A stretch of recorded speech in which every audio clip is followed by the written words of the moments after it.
first thing is in countries or tribes that have colonial background. Yeah. It is important to repeat this research that I just did. Maybe more money. I did it as a student, but repeat this. A country should repeat this research in a way that it pulls out. Maybe it will be broad. If they do it by tribe, it will be even better. Like go by tribe and see what are the cultural elements in that tribe that are most important to those people in that tribe.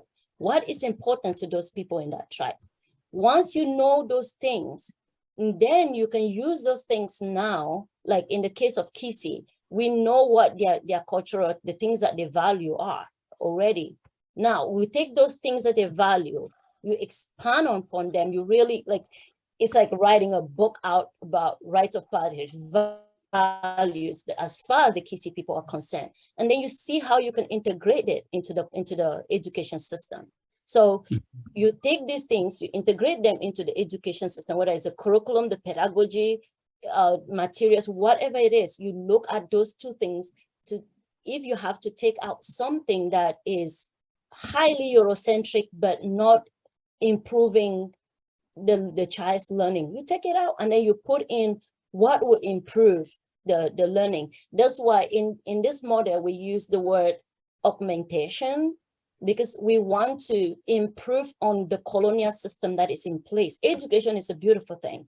We will not be sitting here having this discussion if I had not gone to school. So education is good, but it is now a matter for us to figure out what is important to the tribe, what is important to that context of the child, and then look at all the materials that we are using, or how our leaders leading. Is there a certain way that the community leadership is leading? If you want to even go to the perspective of leadership, is there a way that they do it that is effective to that tribe?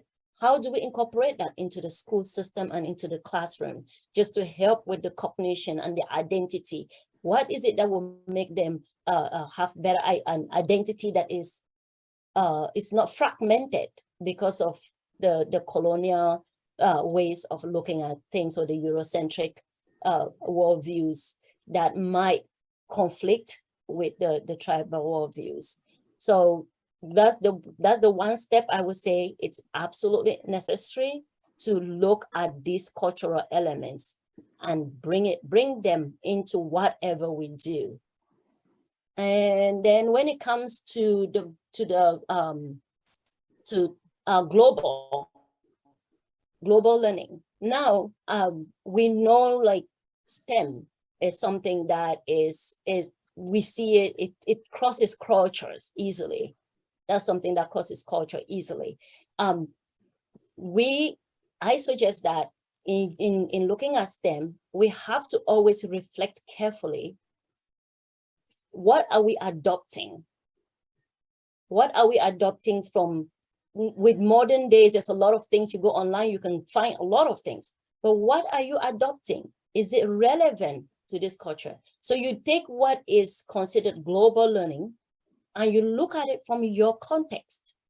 How can I make this apply to me without diluting the key principle in that idea? I think I'm giving a presentation on culture, on a Kisi culture, but I'm giving in a way that anybody can understand it. So you contextualize it, you try to reflect, think ahead, analyze the situation, look at other ways that you can present that particular thing so that it crosses cultures.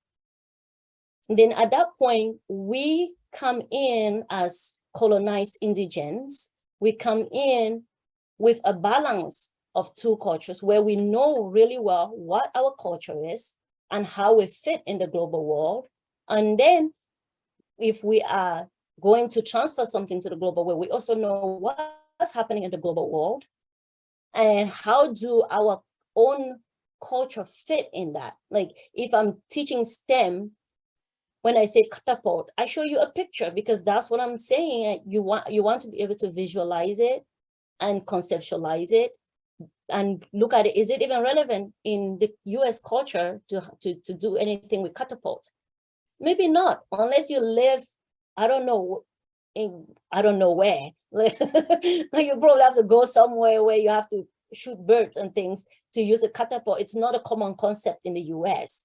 So for me to talk about catapult, I have to show a picture, then I have to talk about centripetal force, then I have to talk about other examples that present centripetal force in a way that somebody else understands. Without all of that, putting it in context and culture of the person adopting and the person transferring, when you look at both ends before you deliver, then it helps you to maintain that global learning without losing yourself.